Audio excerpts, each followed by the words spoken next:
I'm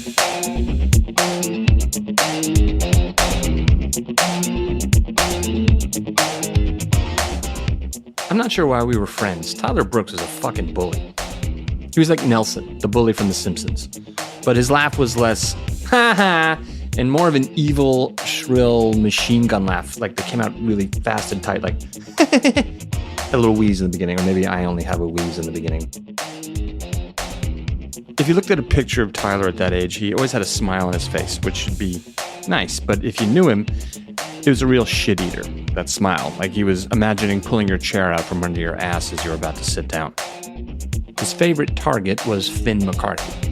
Finn was super short, even for 10 years old, and he was always trying to impress Tyler, and it usually backfired.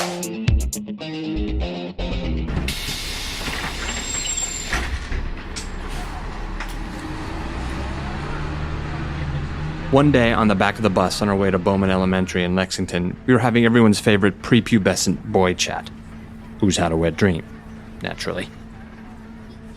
It was like Tyler had hundreds of them the way he talked about it, and he seemed to have more testosterone than he should have at that age, and an Adam's apple, so I kind of believed it.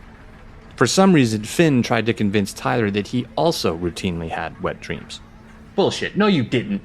Tyler stood over him with an obvious height advantage. Fuck you, yeah I did. Finn insisted. Oh yeah? What was there when you woke up? This felt like a setup. What do you think? It was the stuff. Yeah, but what stuff? It was piss. Oh boy. Finn looked around at the rest of us for confirmation. I was definitely no help. I didn't even have leg hair until I was like 15. I was just taking notes in case I needed to lie about this if I found myself in a similar situation. Actually, as a result of this conversation, I'm pretty sure I thought male ejaculate was urine for another 5 years. Anyway, Tyler kept forcing the issue, punching Finn in the arm, and then he put him in a headlock and got some more rib shots in, and then tried to trip him to the floor of the bus. But Finn was scrappy. He dodged and blocked punches like a featherweight boxer and managed to keep his face off the grimy rubber mat on the floor. It was hard not to root for him, but I wasn't about to step in either. Still, a bunch of painful-looking punches landed. Fine, I didn't have a wet dream. Are you happy now, psycho?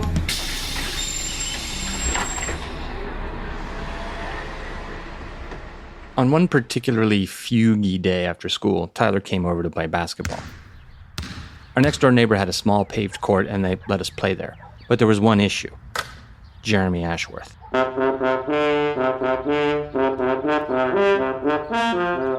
Jeremy was our neighbor's son, the 5-year-old proprietor of this court. And it was always obnoxiously scattered with his toddler toys, which we cleared so we could play basketball. And fair enough, it was his turf, technically, but I swear that little shit used to monitor the court waiting for us to arrive just so he could command us off it. Get off my court, you fools! Tyler had never been here before, and after we moved Jeremy's stupid little plastic orange car, he repeated his mantra. Get off my court, you fools! Waving a plastic He-Man sword at us. I entered a panic fugue. This felt bad. Jeremy was really obnoxious, but I was used to it. Tyler was new to Jeremy, and all I could think was, Jesus, Tyler's literally going to kill this kid. And Tyler looked stunned, but I could see his wheels turning. He was clearly planning on how he was going to destroy him. I had to think fast. Jeremy was obviously a weird little kid. Maybe I could use that to my advantage. I pulled Tyler aside. Tyler, that's Jeremy. He's our neighbor's kid. He's retarded. He's a retarded kid, Tyler. Retarded? Really? Yeah, he's a retarded dude. And by some miracle, he didn't murder him. Even after Jeremy stormed onto the court putting his toys back where he had left them, Tyler was a sweetheart. I'd never heard Tyler's nice to developmentally challenged kid's voice before. It was kind of Mark Wahlberg-y, like, hey buddy, I'm just gonna move this over here so we can shoot around, okay? Jeremy, entitled as he was, ignored him and kept returning his toys back to where he wanted them. We kept moving all the plastic crap he forgot, while he slowly brought the larger ticket items back onto the court, confused by the disappearance of the toys he had just brought on an earlier trip. And throughout the whole thing, Tyler was nothing but patient. I'm not even sure we played basketball that day.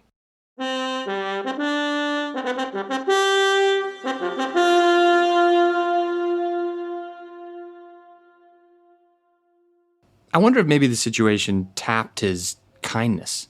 We bumped up against a moral limit, a bully boundary. Can't bully someone with an intellectual disability, I guess. And I realize I'm already patting myself on the back a lot here, but every so often I wonder if little Jeremy knows that I saved his life that day using a deeply offensive magic word that at the time was all too common in 80s Boston suburbs.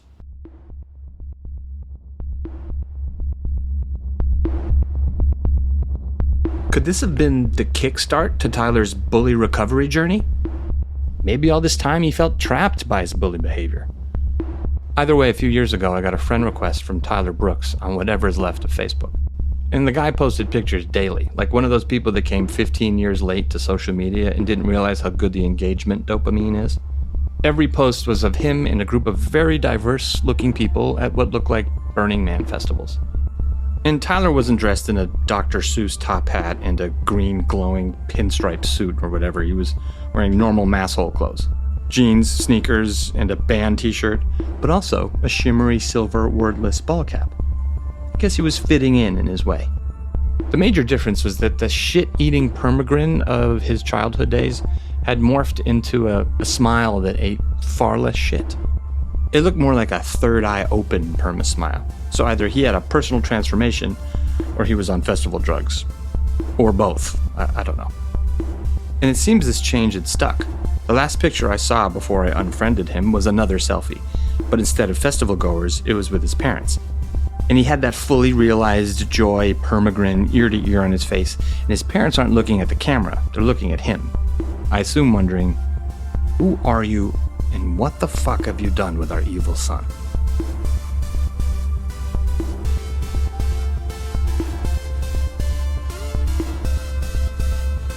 This episode of Fugues was written, produced, and performed by Gabriel Berezin. See you in the next Fugue.